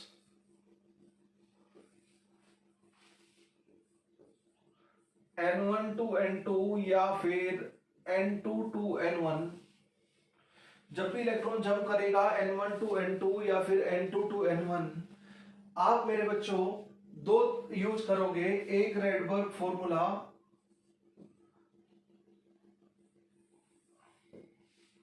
और दूसरा क्या है, postulate En2 minus En1 is equal to 1 quantum energy, और इसी को ही क्या लिखोगे, जब लेमडा की टर्म में लिखना हो तो इसी को लिख सकते हो hc बाई लेमडा, यस और नो। इसको यूज करोगे En2 minus En1 is equal to hc by lambda, इस रिलेशन में En2 minus En1, ये क्या है, दो एनर्जी लेवल का एनर्जी डिफरेंस। जितना बड़ा एनर्जी गैप होगा उतनी ही छोटी वेवलेंथ ऑफ रेडिएशन एब्जॉर्ब और एमिटेड होगी during electronic transition. En2 minus En1, अगर हम 12400 पुट कर रहे हैं तो लेमडा किस में आएगा, एंगस्ट्रॉम में, और ये दोनों किस में रहेंगे, इलेक्ट्रॉन वोल्ट पर एटम और आयन में रहेंगे। ठीक है, न्यूमेरिकल करते टाइम ये यूज करोगे। और ये इलेक्ट्रॉन वोल्ट में क्या फॉर्मूला होता है, En का क्या फॉर्मूला लगाएंगे, -13.6 Z² बाई n², वो फॉर्मूला लगेगा। अगर इसी को हम यूज करें En2 minus En1, क्या जूल पर एटम और आयन की बात करें, जूल में En का क्या फॉर्मूला होता है वो लगाएंगे यहाँ पर, -21.8 10⁻⁹ 19 Z² by n² is equal to क्या हो जाएगा, 19.9 10⁻⁻26। लेमडा किस में रहेगा, मीटर में रहेगा। ये SI में कैलकुलेशन हो गई। तो कैसे भी आप करें, इसी को आप 1240 लिख देंगे तो लेमडा नैनोमीटर में आपका निकलेगा या पुट करोगे। तो इसी को, ये तो बहुत पोस्टुलेट से, इसको यूज करो या इसको यूज करो, फाइनल आंसर एक ही आना है। पर जब ऑप्शन ही रेडबर्ग कांस्टेंट की फॉर्म में हो तो आप डेफिनेटली इसको यूज करोगे। जब ऑप्शन ही रेडबर्ग कांस्टेंट में होंगे तो रेडबर्ग कांस्टेंट यहाँ पर है, आर की फॉर्म में ऑप्शन दे रखे हैं, तो we are buying to use. जब भी इलेक्ट्रॉन जंप करेगा तो ये भी यूज कर सकते हो और ये भी यूज कर सकते हो। इसकी कैलकुलेशन कैसे इजी बनाओगे, कन्वीनियंट बनाने के लिए यू यूज दीज रिलेशंस, ठीक है। ये रेडबर्ग कांस्टेंट, रेडबर्ग फॉर्मूला। तो जो these are different relations। जब भी इलेक्ट्रॉन जंप करे तो you have to use Rydberg formula and this. अगर मैं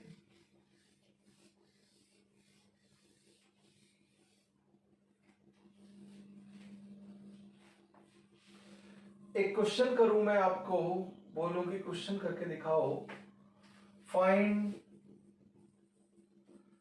H alpha H beta, find wavelengths for H alpha H beta H gamma H delta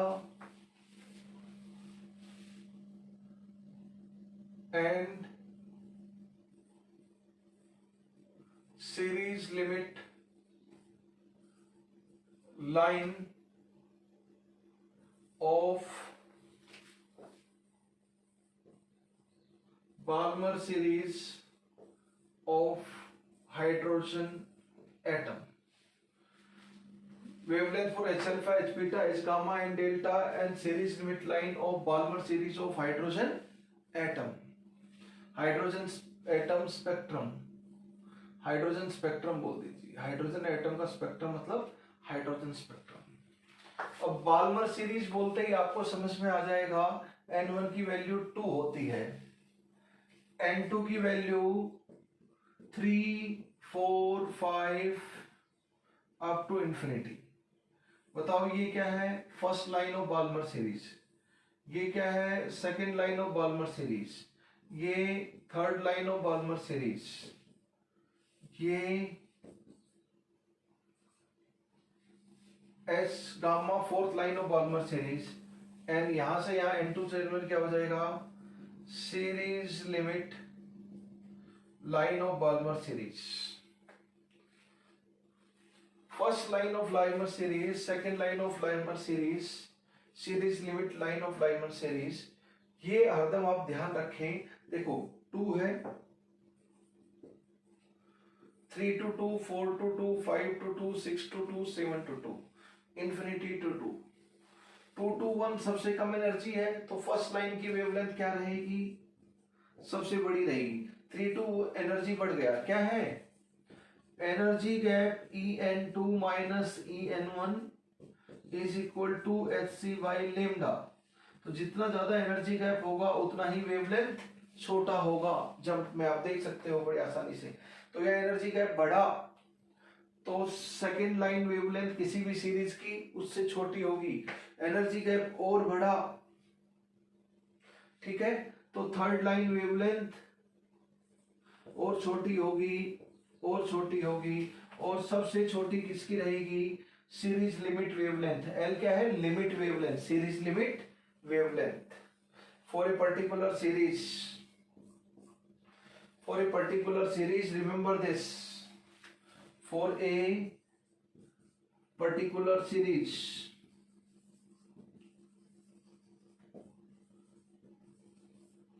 for a particular series first line wavelength सबसे बड़ी होगी, series limit wavelength सबसे छोटी होगी for a particular series.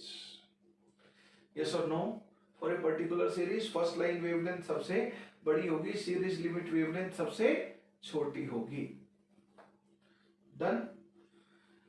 तो Balmer series की हम calculation करें यहां पर, तो let us do,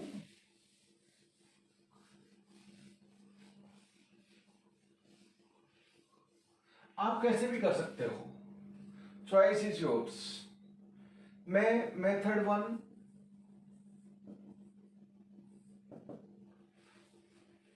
first line wavelength में कैलकुलेट कर रहा हूं।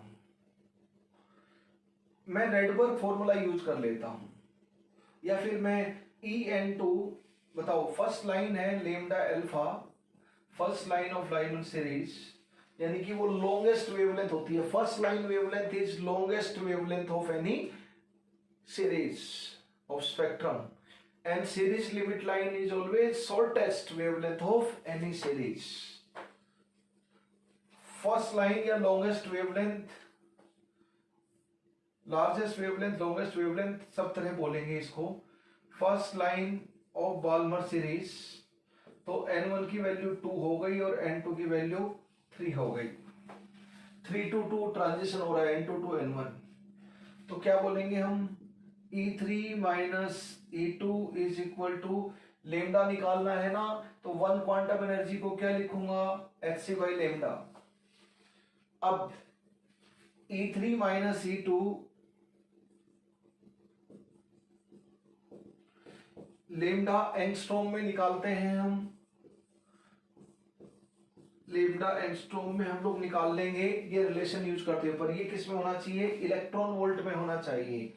इलेक्ट्रॉन वोल्ट में क्या फॉर्मूला होता है, n की वैल्यू तो हमें पता है, तो E3 को क्या लिखूंगा, माइनस 13.6 जेड स्क्वायर, हाइड्रोजन का जेड स्क्वायर, हाइड्रोजन है ना, तो जेड की वैल्यू 1 हो गई, Z square by n square, n की वैल्यू 3 है यहां पर, सॉरी, ठीक है, ये वाला माइनस, फिर ये वैल्यू हमने यहां पे पुट कर दी, ये वाला माइनस ब्रैकेट के अंदर माइनस 13.6 जेड स्क्वायर, हाइड्रोजन के लिए वही है, डिवाइड बाई एन स्क्वायर इस बार 2 की पावर 2। अब ये माइनस माइनस प्लस हो गया, क्या हो गया, ऐसा बार बार होगा, माइनस माइनस प्लस, तो ये क्या आ गया, 13.6 जेड स्क्वायर, इतना आ गया, जेड स्क्वायर तो 1 आ गया, इसको छोड़ ही देते हैं, 1/2 का स्क्वायर माइनस 1/3 का स्क्वायर, देखो 1/2 का स्क्वायर माइनस 1/3 का स्क्वायर, अपने आप क्या आ गया, छोटी वाली वैल्यू का स्क्वायर माइनस बड़ी वाली वैल्यू का स्क्वायर, क्योंकि वेवलेंथ तो पॉजिटिव आना है तो ऐसा होना ही पड़ेगा, छोटी वाली का 1 छोटी वाली n1, फिर minus n2 is equal to this, तो ये हो गया आपका 13.6, ये कितना हो गया, 1/4 माइनस 1/9, तो 5/36, ये हो गया 12,400 डिवाइड बाई लेमडा एंगस्ट्रॉम में। यहां से लेमडा की वैल्यू कैलकुलेट करोगे तो 6560 एंगस्ट्रॉम इस तरह आ जाएगी आपकी wavelength. First line wavelength of Lyman series is 6563 angstrom या 6560 angstrom, whatever B, of hydrogen spectrum. ये विजिबल पार्ट में है, विजिबल पार्ट कहां से कहां तक होता है, 3800 एंगस्ट्रॉम टू 7600 एंगस्ट्रॉम, ये किसका होता है, विजिबल का होता है। अल्ट्रावायलेट कहां से कहां होता है, 3800 एंगस्ट्रॉम से 150 एंगस्ट्रॉम तक हम अल्ट्रावायलेट लेके चलते हैं। इंफ्रारेड किधर हो गया, 7600 angstrom to 6 multiplied by 10⁶ angstrom, है ना, ये वेवलेंथ रेंज है, बेटर रिमेंबर दीज वैल्यूज। तो 3800, अब मैं बोल रहा हूं कुछ बुक इसको बोलेंगी 3900 टू 7600 एंगस्ट्रॉम विजिबल पार्ट को, कुछ बुक 4000 टू 7800 बोलेंगी, तो ये लिमिट थोड़ी थोड़ी आपकी वेरी करेगी, अलग अलग बुक में अलग अलग, लेकिन यू कंसीडर दिस, इसी के अकॉर्डिंगली आप लोग काम करें। विबग्योर का विजिबल वाले पार्ट का ये रहेगा, तो ये किस में है, विजिबल पार्ट में है 3800 यस। बाल्मर सीरीज क्या होती है, हाइड्रोजन स्पेक्ट्रम की विजिबल पार्ट से, तो first line wavelength is in visible part of spectrum. अब मैं लेमडा बीटा की बात करूं, एच अल्फा तो निकल गया, एच बीटा की हम बात करें यानी कि सेकंड लाइन। तो बताओ n1 की वैल्यू 2 और n2 की वैल्यू 4, तो ये क्या हो जाएगा en2 minus en1, en2 minus en1, तो ये क्या आ जाएगा 4 स्क्वायर, 4 स्क्वायर आ जाएगा आपका। लेमडा की वैल्यू कैलकुलेट करोगे तो 4863 एंगस्ट्रॉम आ जाएगा।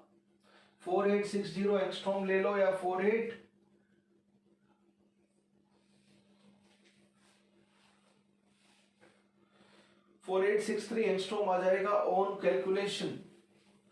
Lambda third line of Balmer series, third line की अगर हम बात करें बाल्मर सीरीज की, तो n2 की वैल्यू 5 हो जाएगी। तो ये क्या हो जाएगा e5 माइनस e2, 5 स्क्वायर, यहां पे 5 स्क्वायर। लेमडा कैलकुलेशन करोगे तो 4342 एंगस्ट्रॉम ऐसे आ जाएगा। Lambda alpha beta gamma fourth line की अगर आप बात करोगे तो n2 की वैल्यू कितनी आ गई 6, तो ये en2 माइनस en1 6 का स्क्वायर, यहां पे 6 का स्क्वायर। लेमडा की वैल्यू 4103 एंगस्ट्रॉम के नियर अबाउट आ जाएगी आपकी, यस और नो। और मैं सीरीज लिमिट लाइन की बात करूं, सीरीज लिमिट लाइन के लिए n2 क्या हो गया इंफिनिटी, तो इस बार ये क्या हो गया इंफिनिटी हो गया, तो e इंफिनिटी, तो ये इंफिनिटी का स्क्वायर, तो ये क्या हो गया इंफिनिटी का स्क्वायर, हेंस इट इज 0। तो ये आ जाएगा आपका 3650 एंगस्ट्रॉम, 364 समथिंग या 5 अप्रोक्सीमेटली मैंने लिख दिया, 3650 angstrom on doing the calculation. तो बच्चों अगर आप देखो तो ये first second third fourth different मैंने रेडबर्ग फॉर्मूला से यूज किया ये सारी। आप इसी को ही आप उस तरीके से कर सकते हो en2 माइनस en1 एक में कैलकुलेशन करके आपको। अच्छा ये तो मैंने वैसे किया en2 minus en1 is equal to 1 quantum energy, उस रिलेशन से किया। जब भी इलेक्ट्रॉन जंप करे n1 to n2 n2 to n1 तो एक तो en2 minus en1 is equal to 1 quantum energy और दूसरा रेडबर्ग फॉर्मूला, ये दो ही यूज होंगे।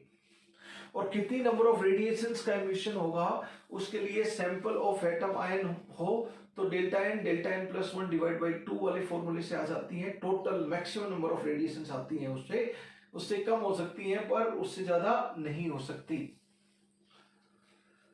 लेमडा ये आ गया। अगर मैं रेडबर्ग फॉर्मूला यूज करूं, जैसे एक कैलकुलेट कर लेते हैं फ्रॉम रेडबर्ग फॉर्मूला, मेथड 2 मतलब रेडबर्ग फॉर्मूला भी हमारे पास है।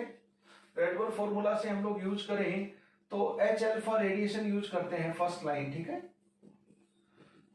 तो n2 की वैल्यू 3 है और n1 की वैल्यू 2 है बाल्मर सीरीज के लिए। तो बताओ 1 by lambda is equal to R Z square, 1 by छोटी वाली वैल्यू माइनस 1 बाई बड़ी वाली value. 1 by lambda R, hydrogen है तो जेड की वैल्यू 1 हो गई, हीलियम पॉजिटिव होगा तो जेड की वैल्यू 2 स्क्वायर हो जाएगी इधर। 1 बाई छोटी वाली वैल्यू माइनस 1 बाई बड़ी वाली वैल्यू का स्क्वायर, डन। तो ये कितना आ गया बंधु 1 by 4 minus 1 by 9, 1 by 4 minus 1 by 9, तो ये 5 बाई 36 आ गया। तो 5r by 36, lambda is 36 by 5r। अब देखो r की टर्म में तो आ गया, अब r की वैल्यू आप क्या पुट करोगे 36 बाई 5 क्या पुट कर दो 1.1 10⁻⁷ मीटर इनवर्स में है ये r मीटर इनवर्स में तो लेमडा मीटर में आएगा, r सेंटीमीटर इनवर्स में है तो लेमडा सेंटीमीटर में आएगा। r की मीटर इनवर्स में क्या वैल्यू याद कर रखी थी 1.1 10⁻⁷ अप्रोक्सीमेटली, तो ये क्या आ जाएगा लेमडा मीटर में आ जाएगा आपका, लेमडा मीटर में आ जाएगा। तो दिस इज वही 65 6560 10⁻⁻10 मीटर के नियर अबाउट आ जाएगा। फाइनल आंसर 6560 एंगस्ट्रॉम, अप्रोक्सीमेटली वही आ जाएगा आपका फाइनल आंसर।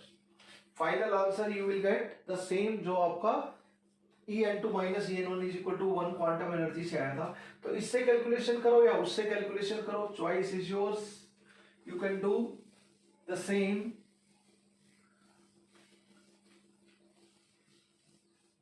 तो ये कैलकुलेशन करने का तरीका है, ध्यान रखें visible part 3800 angstrom to 7600 angstrom, ये विजिबल है, ये इंफ्रारेड है, ये अल्ट्रावायलेट है, ये विजिबल है ना,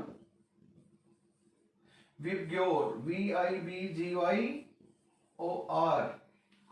ये वॉयलेट का है और ये इधर रेड से, वॉयलेट से रेड जाएगा VIBGYOR,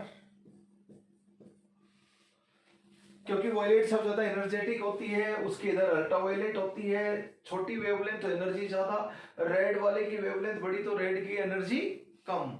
रेड के आगे देखो VIBGYOR,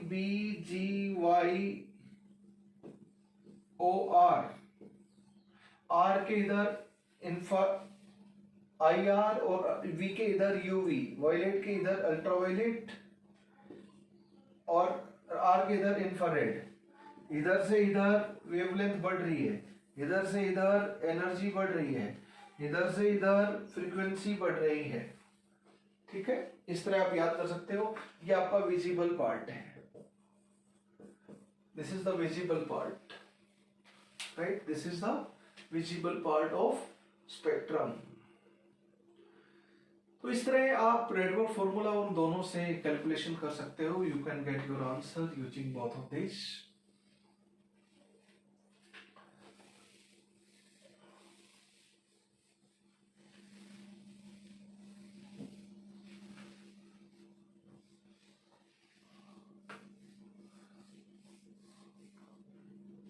आप बड़ी आसानी से कैलकुलेशन कर सकते हो। You can do 1 or 2 questions, we will do fast.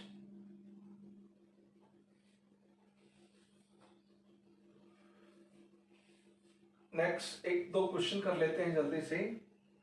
The ratio of difference in wavelength of first and second line of Lyman series in hydrogen like atom is, ये फर्स्ट लाइन वेवलेंथ है, ये second line wavelength है, ये second line wavelength है, ये third line wavelength है। इसका ratio बताओ। लेमडा 1 क्या है? First line wavelength of hydrogen like atom.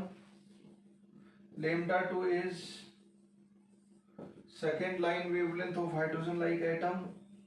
Lambda 3 is third line. Lambda 1 सबसे बड़ा होता है फर्स्ट लाइन वेवलेंथ किसी भी सीरीज में, सेकेंड लाइन वेवलेंथ उससे छोटी होती है और सीरीज लिमिट वेवलेंथ सबसे शॉर्टेस्ट वेवलेंथ होती है किसी सीरीज के लिए।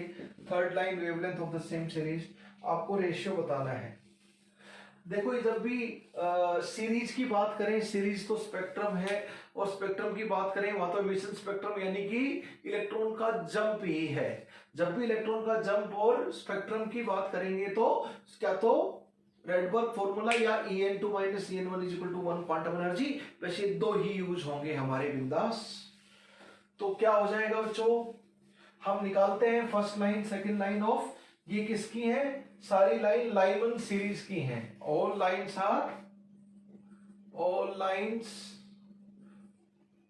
Are of Lyman series. तो बताओ इसके लिए लेमडा 1 के लिए क्या हो जाएगा?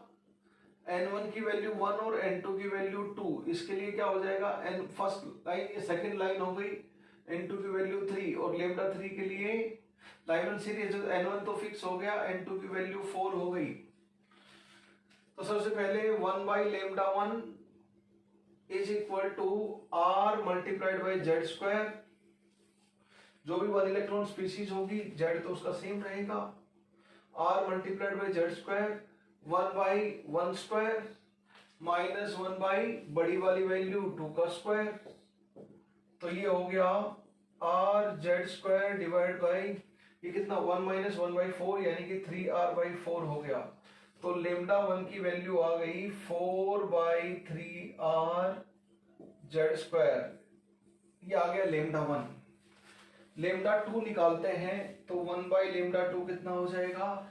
लेमडा 2 के लिए second line of Lyman series, तो ये n1 की वैल्यू 1 और n2 की वैल्यू 2। रेडवर्क फॉर्मूला लगाओ, आर जेड स्क्वायर 1 बाई छोटी वाली वैल्यू माइनस 1 बाई बड़ी वाली वैल्यू, ये कितनी हो गई 1 minus 1 by 8 r Z square by 9। तो लेमडा 2 हो गया 9/8 r जेड स्क्वायर। अगर मैं बात करूं 1/λ3 third line of Lyman series, तो क्या हो जाएगा r multiplied by Z square 1 by छोटी वाली वैल्यू माइनस 1 बाई बड़ी वाली वैल्यू, ये हो गया 15 r Z square by 16।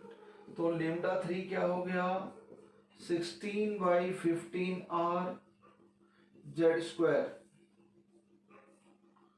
Lambda 3 हो गया। बस पुट कर दीजिए, आपका आंसर आ जाएगा बिंदास।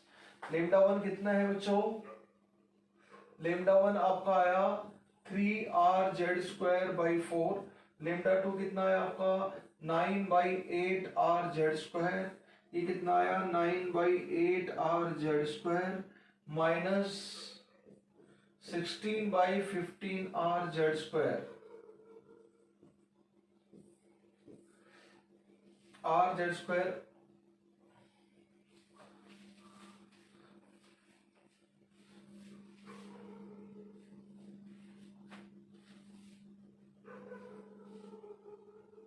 4/3 आया 4/3 r जेड स्क्वायर हो गया, वो कितना हो गया 9/8 r जेड स्क्वायर और वो हो गया 16/15 r जेड स्क्वायर। हाँ, r जेड स्क्वायर के साथ खेलने चला गया, तो ये क्या आ गया 4/3 माइनस 9/8, 9/8 माइनस 16/15। कैलकुलेशन तो कर ही लोगे, this is your answer. Rydberg formula से तुरंत आपका आंसर आ जाएगा। तो n1 n2 की वैल्यू याद होनी चाहिए डिफरेंट सीरीज के लिए, मेन मुद्दा वो है। पता है लाइमन सीरीज के लिए n1 की वैल्यू 1 है तो बस वो याद होनी चाहिए। ब्रैकेट सीरीज के लिए n1 की वैल्यू 4 है, n2 n1 से कुछ भी बड़ा हो सकता है। फंड सीरीज के लिए n1 की वैल्यू 5 है, तो n2 की वैल्यू 6, 7, 8 कुछ भी हो सकती है। बस n1 की वैल्यू ध्यान है तो सीरीज का आपका काम हो जाएगा। That's all. Very easy. So these are different spectrum से रिलेटेड हम लोगों ने क्वेश्चन किए। अब मैं जल्दी से एक क्वेश्चन आपसे बोलूं कि 8th एक्साइटेड स्टेट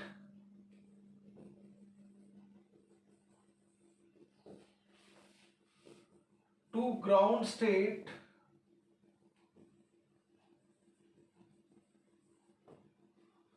इलेक्ट्रॉन आ रहा है, मैक्सिमम नंबर ऑफ रेडिएशंस कितनी मिलेंगी in sample of atoms, in sample of hydrogen atoms और hydrogen like species. Second, in 1 atom और 1 आयन।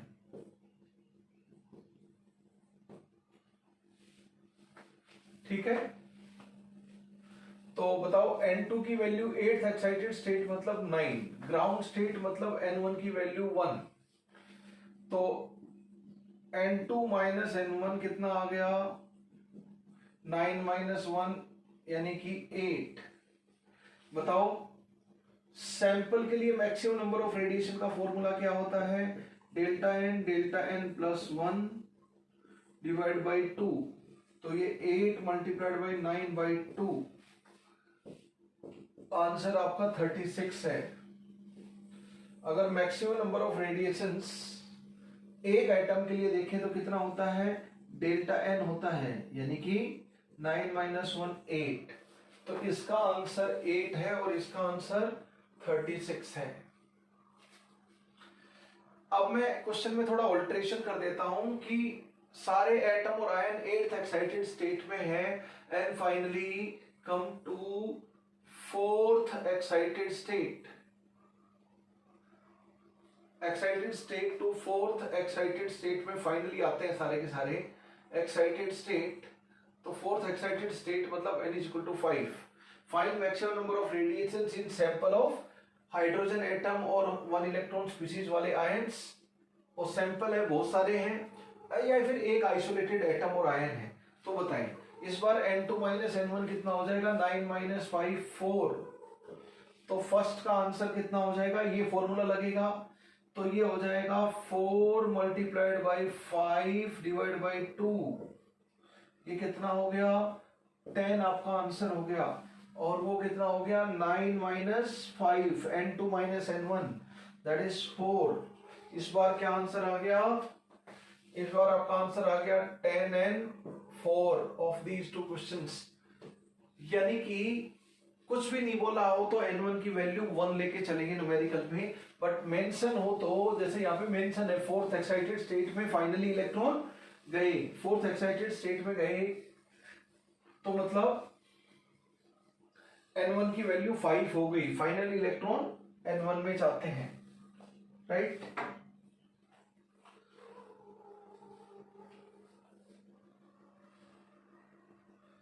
That's all. अगर मैं आपको बताऊं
this is the question, uni electron species है and unit electron species requires इतना electron volt of energy to excite electron from second Bohr orbit to third Bohr orbit.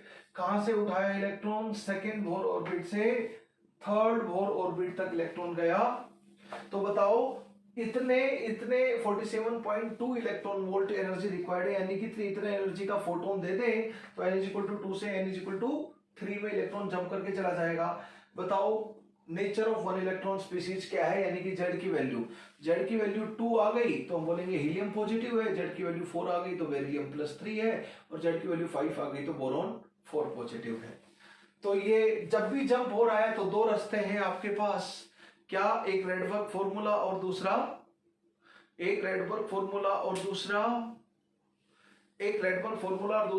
En2 minus En1 is equal to 1 quantum energy. Rydberg formula में तो lambda की बात कर रखी है, हमें lambda दे नहीं रखा यहाँ पर, या डायरेक्टली एनर्जी दे रखी है, इस एनर्जी से लेमडा निकालो तो लंबी कहानी हो जाएगी। डायरेक्टली उस क्वांटम की एनर्जी दे रखी है तो अपना बोर्स पोस्टुलेट यूज करो directly, En2 minus En1 is equal to, वो अलग अलग क्वेश्चन में कभी रेडबर्ग फॉर्मूला ज्यादा सुटेबल रहेगा, कभी Bohr's postulate En2 minus En1 is equal to 1 quantum energy. Directly ये क्वांटम एनर्जी दे रखी है, En2 minus En1 is equal to 1 quantum energy, जितनी एनर्जी एब्जॉर्ब है, कहा N2 की वैल्यू 3 है तो 3 लिख देते हैं, N1 की वैल्यू 2 है तो 2, बड़ी माइनस छोटी, En2 माइनस En1 लिखते हैं हरदम, बड़ी वैल्यू माइनस छोटी। क्योंकि N2 बड़ा है N1 से, तो En2 बड़ी एनर्जी होगी, En2 छोटी, बड़ी माइनस छोटी तभी पॉजिटिव आएगी, और क्वांटम एनर्जी हरदम पॉजिटिव होती है, इसलिए पॉजिटिव रखना पड़ेगा। क्वांटम एनर्जी ये कितनी दे रखी है, 47.2 इलेक्ट्रॉन वोल्ट। चूंकि ये इलेक्ट्रॉन वोल्ट में है तो ये दोनों भी इलेक्ट्रॉन वोल्ट में ही पुट करने पड़ेंगे। बताओ टोटल एनर्जी En का फॉर्मूला क्या होता है, बोर्स थ्योरी से होता है, इलेक्ट्रॉन वोल्ट में क्या फॉर्मूला होता है, -13.6 Z² by n² electron volt पर एटम। यस, इलेक्ट्रॉन वोल्ट में ये फॉर्मूला होता है। और जूल में क्या होता है, -21.8 10⁻⁻19 Z² बाई n² जूल पर एटम। बस फॉर्मूला का ही गेम है। यहाँ पे इलेक्ट्रॉन वोल्ट में है तो ये दोनों भी इलेक्ट्रॉन वोल्ट में पुट करने पड़ेंगे। इसको पुट कर रहे हैं -13.6, जेड की तो वैल्यू निकालनी ही है, ये हो गया 3²। अब ये वाला बीच वाला माइनस का साइन बीच में, बीच वाला माइनस का साइन बीच में, तो ये क्या हो जाएगा इस बार E2 क्या हो जाएगा, -13.6 Z² बाई 2 का square is equal to 47.2 electron volt. ये भी इलेक्ट्रॉन वोल्ट में, ये भी इलेक्ट्रॉन वोल्ट में, ये भी इलेक्ट्रॉन वोल्ट में, यानी कि गलती नहीं हो सकती। ये माइनस माइनस प्लस हो जाएगा आपका, माइनस माइनस प्लस हो जाएगा, तो ये कितना आ जाएगा इधर 13.6 Z²। ये क्या हो गया 1/2² माइनस 1/3², 1/2² माइनस 1/3², तो 1/4 माइनस 1/9, 5/36, 5/36 47.2। Z² की वैल्यू आपकी आ गई नियर अबाउट 25, तो Z की वैल्यू 5। अगर आपकी Z की वैल्यू इंटीजर होनी चाहिए, अगर आपकी Z की वैल्यू इंटीजर नहीं है तो जो क्लोजेस्ट इंटीजर होगा वो चुपचाप ले लेना, क्योंकि Z की वैल्यू फ्रैक्शनल नहीं हो सकती, Z एटॉमिक नंबर है। तो Z इज इक्वल टू 5 आ गया। We are talking about Z5 किसका होता है, बस अब पता चल गया, बोरॉन 4 पॉजिटिव। अब आगे radius, kinetic energy, potential energy सब में Z/N यूज होता है। Z की वैल्यू पता चल गई तो आगे बिंदास कितने भी न्यूमेरिकल कर सकते हैं इसके ऊपर, एक बार बस Z की वैल्यू पता लगनी बाकी थी। दोस्तों let us stop here. Bohr's model हमारा पूरी तरह कंप्लीट हो गया है, Bohr's model is 100% complete. So let us stop here, thank you very much, जय हिंद। अब बस जो बचा है वो छोटा सा एक लेक्चर में हो जाएगा, de Broglie concept of dual nature and Heisenberg uncertainty principle, and फिर वेव मैकेनिकल मॉडल का कुछ थियोरेटिकल पार्ट है आपका, नोड वगैरह वो सब निकालना। बाकी quantum number, electronic configuration, wave mechanical model, Schrodinger wave mechanical model के और शेप ऑर्बिटल हम ऑलरेडी कर चुके हैं। बस थोड़ा सा पार्ट वेव मैकेनिकल मॉडल का बचा हुआ है, analysis of Schrodinger wave equation for electron wave, वो थोड़ा सा पोर्शन बचा है, उस पर ग्राफ रिलेटेड क्वेश्चंस होते हैं और ऑर्बिटल वगैरह, नोड वगैरह के क्वेश्चन होते हैं। And that's all. एक mathematical aspect of Rutherford model भी करेंगे बस। तो नेक्स्ट लेक्चर में हमारे एक लेक्चर में हो जाएगा व्हाट वी कवर, छोटे छोटे ऑब्जेक्टिव आने वाले बहुत ही कॉमन क्वेश्चन दो, एक de Broglie concept of dual nature and second is Heisenberg uncertainty principle. ये दोनों के दोनों हम लोग नेक्स्ट लेक्चर के अंदर करेंगे। और उसके बाद बस छोटा सा mathematical aspect of Rutherford model बचा है और श्रोडिंगर वेव मैकेनिकल मॉडल का कुछ पोर्शन बचा है। बस नेक्स्ट 2 to 3 लेक्चर्स में एटमैक्स हमारा एटॉमिक स्ट्रक्चर खत्म हो जाएगा, राइट। तो maximum 3 lectures of 1 hours around, it will be over 1 to 1 hour 15 minute around, बस इतने ही वो लेक्चर होंगे अराउंड, डिपेंड करते हैं कितने एग्जाम्पल लेते हैं, तो it will be over. Thank you very much. बहुत सारी प्रैक्टिस करो, do lot of practice, complete the book, you can complete the material given by me, you can complete the assignments, you can find good quality questions in many books। तो आप लोग बहुत सारे question इसके ऊपर practice करें, बस that's all. to build the confidence. Thank you very much. Jai Hind, Jai Bharat.